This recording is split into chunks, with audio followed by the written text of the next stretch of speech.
사도행전 26장 19절로 23절 말씀을 들으십시오. 아그리빠 왕이여, 그러므로 하늘에서 보이신 것을 내가 거스르지 아니하고 먼저 다메섹과 예루살렘에 있던 사람과 유대 온 땅과 이방인에게까지 회개하고 하나님께로 돌아와서 회개에 합당한 일을 하라 전하므로 유대인들이 성전에서 나를 잡아 죽이고자 하였으나 하나님의 도우심을 받아 내가 오늘까지 서서 높고 낮은 사람 앞에서 증언하는 것은 선지자들과 모세가 반드시 되리라고 말한 것밖에 없으니 곧 그리스도가 고난을 받으실 것과 죽은 자 가운데서 먼저 다시 살아나사 이스라엘과 이방인들에게 빛을 전하시려는 이라 함이니라 하니라. 아멘. 우리가 오늘 부활절 예배로 드리게 되어서 너무 감사합니다. 그동안 코로나로 인해서 여러 가지 것들이 멈추고 있어서 그것들을 제대로 못했는데 이제 한 주간만 더 지나면 모든 부분들이 자유롭게 되어질 것 같습니다. 그동안 고생하셨고 수고하셨습니다. 금요일 날 아내랑 시간이 있어서 저녁쯤에 한강을 걸을 수 있는 시간이 있었습니다. 근데 노을이 이렇게 지고 바람도 이제 좀 불고 했지만 그러면서 이런 얘기 저런 얘기 하는데 간증을 아내가 하게 됐습니다. 간증의 내용은 이런 겁니다. 자기 안에 식탐이 있다라는 것을 발견했다는 거예요.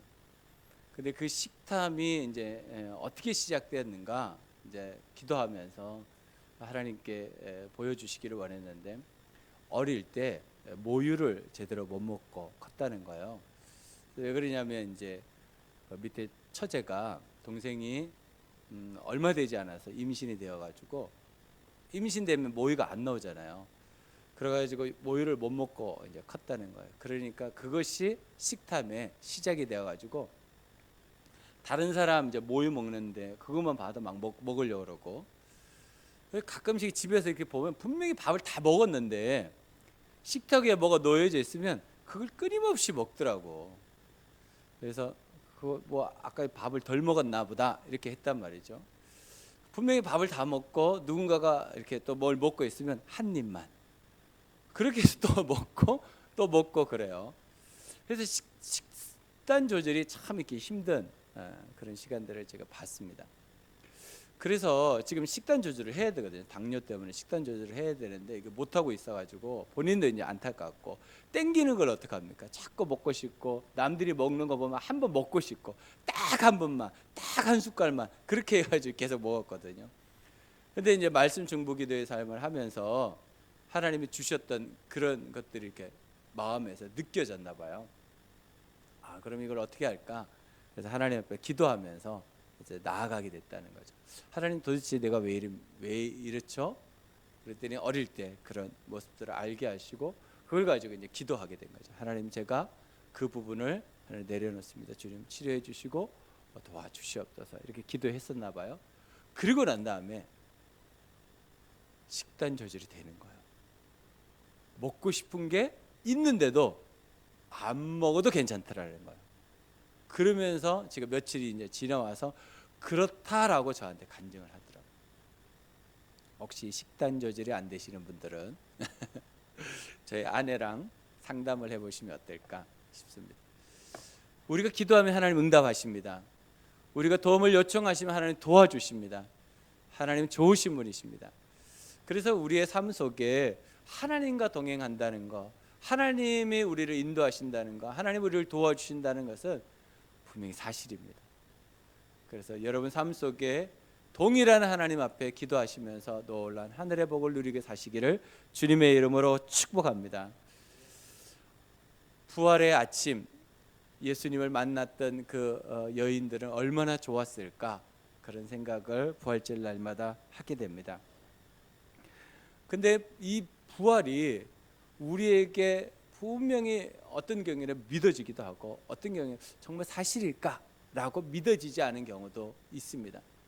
그런데 만약 우리가 교회를 다니고 봉사를 하고 직분을 맡아서 하는데 그 모든 것을 하는데 부활이 믿겨지지 않는다. 그러면 어떻게 될까? 이건 굉장히 큰 일이 벌어지는 겁니다. 바울이 고린도 교인들에게 편지를 보냈을 때 고린도 전서 15장에 부활에 관한 이야기를 굉장히 많이 기록합니다. 근데 그 기록 가운데 바울이 뭐라고 말하냐면 14절에 이렇게 말합니다. 그리스도께서 살아나지 않으셨다면 우리의 선포도 헛되고 우리의 믿음도 헛될 것이다. 부활이 없다면, 주님이 살아나지 않으셨다면 우리가 그 믿는, 우리가 지금까지 살았던 그 모든 것이 헛되고 거짓이라는, 이거 얼마나 허망한 이야기입니까? 아무리 하나님의 말씀을 많이 알고 내가 지금까지 교회를 봉사하고 내가 교회를 수십 년을 다녀도 복음, 그 부활의 복음을 내가 믿지 못하면 다 헛것이다 라고 바울은 이야기합니다. 더불어 이렇게 말합니다. 그리스도께서 살아나지 않으셨다면 여러분의 믿음은 헛된 것이 되고 여러분은 아직도 죄 가운데 있을 것입니다. 예수 그리스도의 복음이 우리에게 믿겨지지 않으면, 예수 그리스도의 복음이 우리에게 받아들이지 않으면, 예수 그리스도의 그 부활이 우리에게 분명히 인정되지 않으면 우리는 아직도 죄인 가운데 있다는 겁니다. 내가 교회를 얼마나 다녔느냐, 내가 어떤 직분을 가지고 있느냐, 내가 지금까지 어떤 섬김을 했느냐, 그것과는 전혀 관계없다는 것. 예수 그리스도의 부활이 우리에게 복음의 핵심입니다. 여러분, 다른 거 다 믿어도 부활을 믿지 않으면 그것은 믿지 않은 것이다 라고 성경은 이야기합니다. 오늘 주제입니다. 부활은 복음의 핵심이다. 부활은 복음의 핵심이다. 시작. 부활은 복음의 핵심이다. 바울의 삶을 보면 사도행전 9장 이후에 바울의 삶은 완전히 변화되기 시작합니다. 그 전까지 바울은 예수를 믿는 사람들을 향하여 욕하고 핍박하고 박해하는 일들에 앞장섰던 사람입니다. 그래서 예수 믿는 사람들이 있는 곳이라면 멀리까지 가서 그들을 잡아서 어떤 경우는 협박을 해서 예수를 믿지 않게끔 만드는 일을 바울이 했던 사람입니다. 그리고 난 다음에 다메스쿠스라고 하는 곳으로 가다가 예수님을, 부활하신 예수님을 만나고 인생의 모든 부분이 변화되기 시작했습니다. 그렇게 믿겨지지 않던 그 예수님이 믿어지기 시작했고 그 예수님을 위해서 평생을 드리기로 결정했던 것입니다. 부활하신 예수님을 믿었기 때문입니다. 우리는 하나님의 큰 그림이라고 하는 주제로 지금 8째 주 설교를 나누고 있습니다. 오늘 제가 창세기를 설교할까 아니면 뭘 할까 고민하다가 하나님께서 부활절에 맞는 본문을 가지고 설교하면 좋겠다라는 마음을 주셔서 제가 다 본문을 바꾸고 설교 내용도 바꾸어서 설교를 준비하게 됐습니다. 성경의 말씀들을 보면 두 가지, 하나님의 큰 그림에 대한 두 가지의 경우를 발견하게 됩니다. 하나의 경우는 이것이 하나님의 큰 그림인지 뭔지도 모르고 순종하고 살다 보니까 이게 하나님의 큰 그림이었구나 라고 깨닫는 사람이 있습니다. 처음에는 모릅니다. 근데 지나가다 보니까 어느 순간이 되니까 이게 하나님의 큰 그림이었구나, 하나님의 인도하심이었구나, 하나님께서 나에게 원하시는 것이었다라는 것을 아는 경우가 있습니다. 또 어떤 경우는 시작하면서 하나님의 큰 그림을 보여주는 경우가 있습니다. 앞으로 너의 삶은 이렇게 될 거다, 이렇게 살아가야 된다라고 보여주고 살게 하시는 사람도 있습니다. 바울은 이 두 가지를 다 가진 사람입니다. 바울은 하나님을 믿었습니다. 그리고 말씀대로 살았던 사람입니다. 그러나 예수 그리스도는 믿지 않았습니다. 그에게는 복음이 없었습니다. 그러니까 하나님의 큰 그림을 안다라고 하지만 그것은 잘못된 그림이었겠죠. 부활하신 예수 그리스도를 만나고 자기의 삶이 어떻게 되어지는 것을 알기 시작되었습니다. 이전에 자기가 그렇게 했던 것이 왜 그랬는지 몰랐죠. 그런데 시간이 지나고 난 다음에 자기가 다른 사람들을 핍박하고 복음 밖에 있는 삶을 살았던 것이 이제 복음 안에 들어와서 많은 사람들에게 간증을 할 수 있는 도구가 되었다는 거예요. 이게 하나님의 큰 그림이었다고 바울은 고백합니다. 또한 바울은 예수 그리스도를 믿고 복음 안에서 살면서 하나님의 큰 그림을 보여줍니다. 그 그림은 네가 로마까지 가서 복음을 전하고 로마에서 죽게 될 것이다 라고 하는 것이었습니다. 이것은 예수 그리스도를 믿고 하나님이 바울에게 보여주신 큰 그림이었습니다. 그래서 바울은 그 그림대로 따라가서 결국은 로마에서 순교하게 됩니다. 두 가지입니다. 하나는 모르고 순종하고 가다가 하나님의 큰 그림을 아는 경우, 하나는 하나님의 큰 그림을 보여주고 순종하고 살게 하시는 경우입니다. 우리에게는 둘 중에 하나의 삶이 주어지는 것을 볼 수 있습니다. 바울은 분명히 예수 그리스도를 알았지만 믿지 못했습니다. 여러분, 예수님을 안다고 다 믿는 것은 아니다라고 생각합니다. 우리 가운데 하나님이 믿음을 주셔야지만 우리는 부활하신 예수님을 믿을 수 있다라고 생각합니다. 우리가 이 자리에 지금 앉아 있는 것은 주님의 은혜이고 주님께서 우리에게 믿음을 주셨기 때문이다 라고 생각합니다. 주님이 만약 우리에게 믿음 주시지 않았다면 우리는 부활이라는 것을 알 뿐이지 믿지는 못한 사람이 되었을 것입니다. 부활을 믿지 못한 사람은 영생이 없습니다. 부활을 믿지 못하는 사람은 천국의 소망이 자기 혼자의 소망이지 하나님이 주시는 소망이 아닙니다. 아무리 내가 교회를 다니고 아무리 봉사를 하고 내가 연도가 많이 있다 할지라도 부활의 복음이 나에게 없으면 내 삶은 헛되고 헛된 것이 되고 말 것입니다. 여러분, 부활이 복음의 핵심입니다. 우리가 그 부활을 믿는 것이고 바울은 그 부활을 전하는 사람이 되었습니다.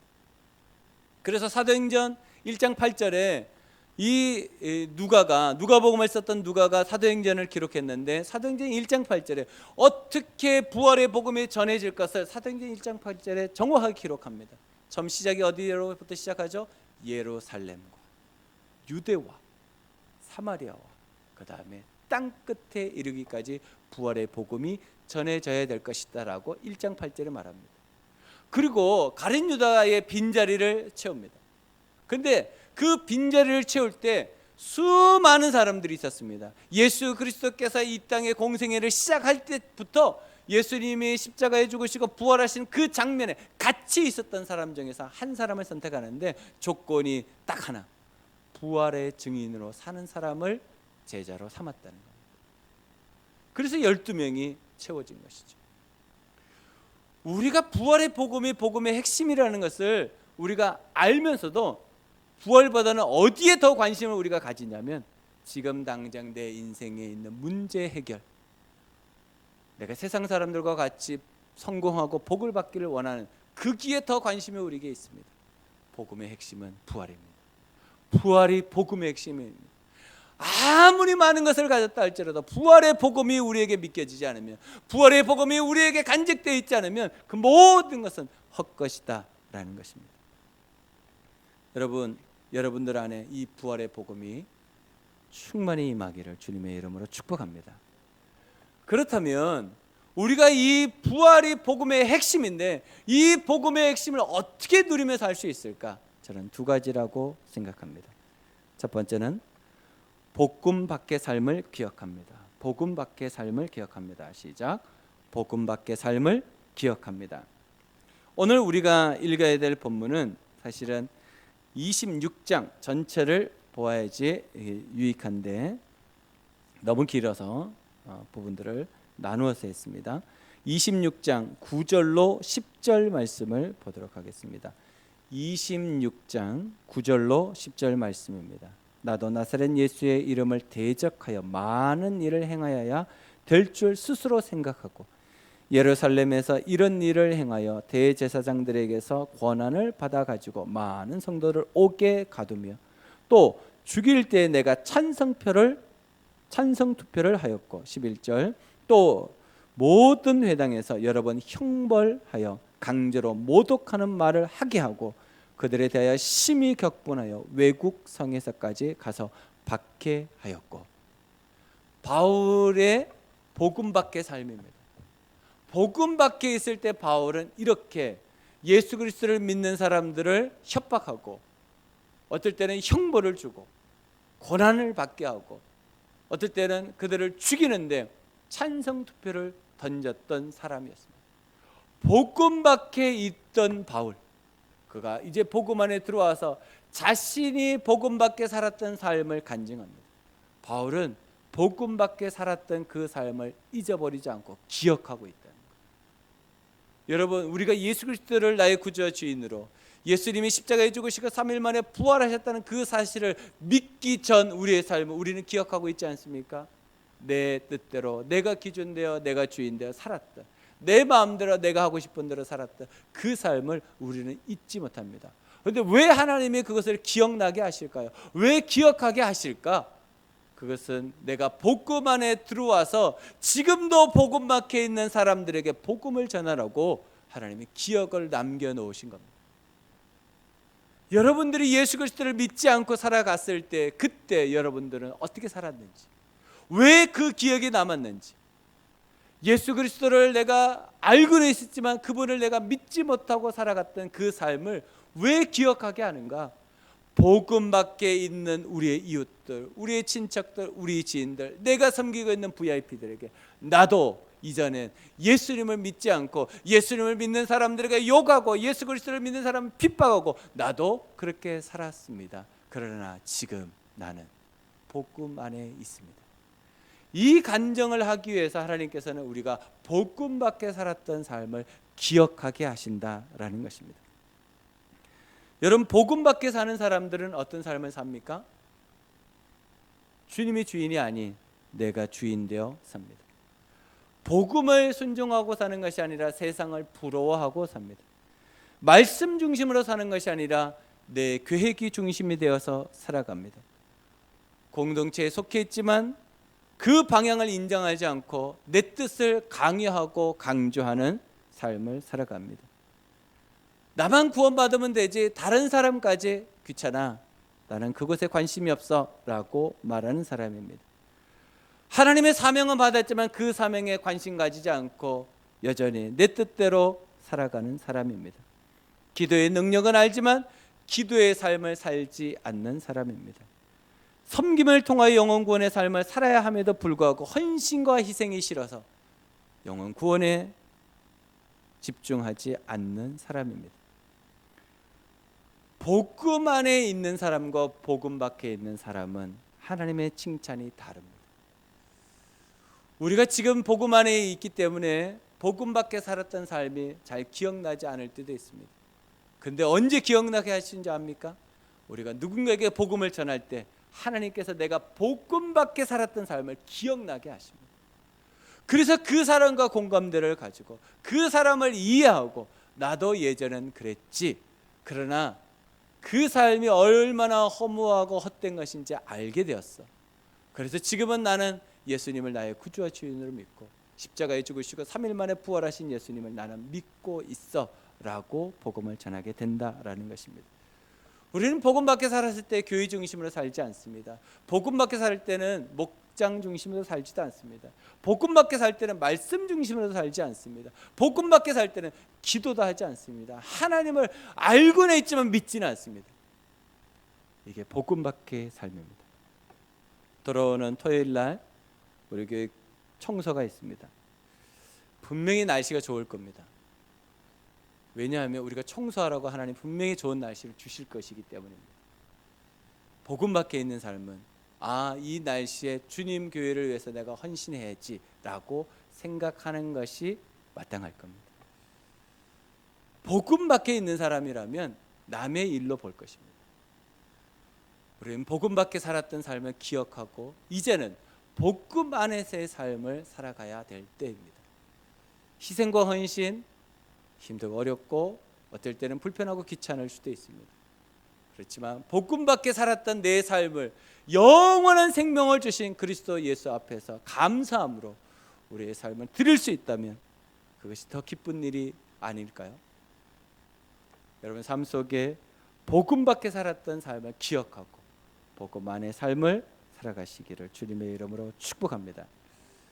이제 온라인 예배도 이제 멈춰야 됩니다. 다음 주까지만 온라인을 하고 그 다음 주부터는 온라인을 하지 않습니다. 왜요? 이제는 멈춰야 됩니다. 빨리 우리의 일상으로 돌아오려면 강력한 방법이 필요합니다. 목사님 그래도 온라인 유지해 주시오 라는 분들이 있을 수 있습니다. 이해해 주시면 좋겠습니다. 코로나가 이제 끝나고 우리의 신앙생활이 정상적으로 돌아와야 됩니다. 그래서 온라인을 멈추기로 제가 지난주 주보에 칼럼을 썼습니다.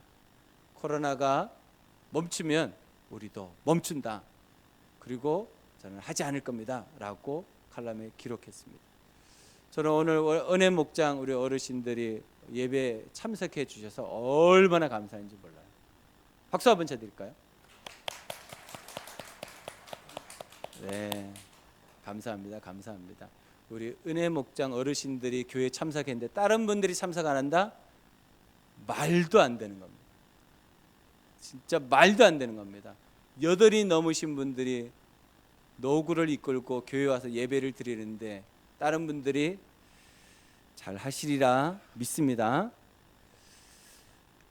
우리의 삶은 이제 복음 밖에서 삶이 아니라 복음 안의 삶으로 살아가야 될 줄로 믿습니다. 두 번째, 우리가 어떻게 하면 복음의 핵심인 부활을 누리면서 살 수 있을까? 복음 안의 삶을 간증합니다. 복음 안의 삶을 간증합니다. 시작. 복음 안의 삶을 간증합니다. 22절로 23절 말씀을 보겠습니다. 26장 22절로 23절 말씀입니다. 하나님의 도우심을 받아 내가 오늘까지 서서 높고 낮은 사람 앞에서 정언하는 것은 선지자들과 모세가 반드시 되리라고 말한 것밖에 없으니 곧 그리스도가 고난을 받으실 것과 죽은 자 가운데서 먼저 다시 살아나사 이스라엘과 이방인들에게 빛을 전하시리라 함이니이다 하니라. 아멘. 바울이 복음 안에 들어와서 했던 일은 분명합니다. 그것은 예수 그리스도가 어떤 분이시고 그분이 어떻게 부활하셨고 그분이 이제 유대인뿐만 아니라 이방인들에게도 빛이 되신다는, 복음이 되신다는 것을 바울은 알고 있었고 그런 삶을 살아가고 있습니다. 바울에게 큰 그림이 있었습니다. 그것은 땅끝까지 이르러 복음이 전해지는 것, 예수 그리스도의 부활의 복음이 전해지는 것이 바울의 큰 그림이었습니다. 그래서 그 말씀 앞에 순종하고 바울은 언제 어디서든지 예수 그리스도께서 부활하심을 전하고 있습니다. 부활의 복음이 있는 사람은 어떤 사람일까요? 철이 들어서 순수하게 어린이 같은 마음으로 순종하는 삶을 사는 사람입니다. 부활의 복음이 있는 사람은 주님을 신뢰하고 거룩한 삶을 살면서 하늘의 복을 누리는 사람입니다. 부활의 복음이 있는 사람은 기도의 삶을 통해 하늘의 평안과 복을 누리는 사람입니다. 부활의 복음이 있는 사람은 믿음, 소망, 사랑의 삶을 구체적으로 희생과 헌신으로 살아가는 사람입니다. 복음의 삶을 살아가는 사람은 성령의 충만한 맛을 보고 성령의 열매를 경험하는 사람입니다. 부활의 복음이 있는 사람은 까다롭고 듣는 귀가 없고 우리를 힘들게 하는 VIP들을 끊임없이 기도하면서 섬기는 사람입니다. 복음이 있는 사람은 거룩한 삶을 살기 위해서 계속해서 훈련받고 주님 앞에 나아가는 사람입니다. 부활의 복음이 있는 사람은 가정과 일터와 학교에서 예수 그리스도의 복음을 끊임없이 전하려고 기도하고 있는 사람입니다. 부활의 복음이 있는 사람은 열방을 향하여 기도하며 선교사들을 위해서 기도하고 선교지를 위해서 섬기는 사람들입니다. 부활의 복음이 있는 사람은 천국의 소망을 놓지 않고 끝까지 천국의 복음을 붙잡고 살아가는 사람입니다. 여러분 어떤 삶을 살기를 원하십니까? 저는 여러분들에게 여러분들이 정말 부활의 복음을 붙잡고 놀라운 은혜 가운데 사시기를 소원하고 축복합니다. 부활의 복음을 가지고 사는 사람은 하늘의 복을 누리면서 사는 사람입니다. 우리는 다양한 현장 속에 살고 있고 다양한 시간에 다양한 사람들을 만나고 있습니다. 그러나 동일하게 우리는 부활의 복음을 전해야 하는 사명을 가진 성도들입니다. 예수 그리스도께서 우리를 그 복음으로 구원하신 것처럼 우리 주변에 아직도 예수 그리스도를 알지 못하고 복음을 듣지 못하는 사람들에게 우리는 나아가서 그들을 섬기며 예수 그리스도의 부활의 복음을 전해야 할 것입니다. 어떤 목자님 가정에 신방을 갔습니다. 그 목자님이 이렇게 고백하십니다. 목사님, 저는 참 부끄럽습니다. 목자인데도 지금까지 복음을 제대로 전하지 못하고 우리 목장에는 VIP가 이렇게 열매로 추수된 경우가 없습니다. 지금 있는 목원들도 제가 제대로 세우지 못해서 참 안타깝습니다. 그런데 목사님, 저는 요즘 너무 기쁩니다. 2명의 VIP, 그들이 정말 건강하게 세워지는 것을 보면서 저는 힘이 납니다. 소망이 있습니다. 열심히 섬겨가려고 합니다.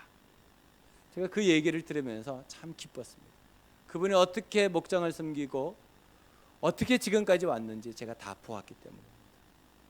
그래서 제가 힘이 되는 대로 그 목자님을 섬겨서 VIP들이 목장에 정착하고 VIP들이 부활의 복음을 믿고 살아가도록 섬겨가려고 합니다.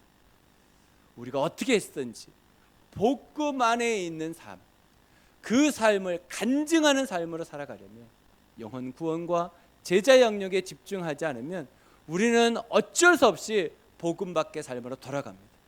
예수 그리스도와 관계없는 삶을 살아가게 되어 있습니다. 아무리 내가 선택하고 싶지 않아도 복음 밖의 삶을 선택하면서 살 수밖에 없습니다. 여러분, 복음 안의 삶을 살아가시기를 주님의 이름으로 축복합니다. 그것이 주님이 원하시는 것이고, 그럴 때 주님 앞에 섰을 때 잘했다, 충성된 종아, 내가 너와 함께 하겠다 라고 칭찬하시고 축복해 주실 줄로 믿습니다. 이번 한 주간 동안 부활의 복음이 내 삶 속에 날마다 풍성하도록 기도하시고 이런 섬기는 삶을 최선을 다해서 살아가시기를 주님의 이름으로 축복합니다. 기도하겠습니다. 눈을 감고 주님, 오늘 듣게 하셨던 이 말씀이 내 삶 속에 어떻게 결단과 헌신으로 드러날지, 어떻게 내가 실천 한 가지를 정할지 주님 말씀해 주시옵소서.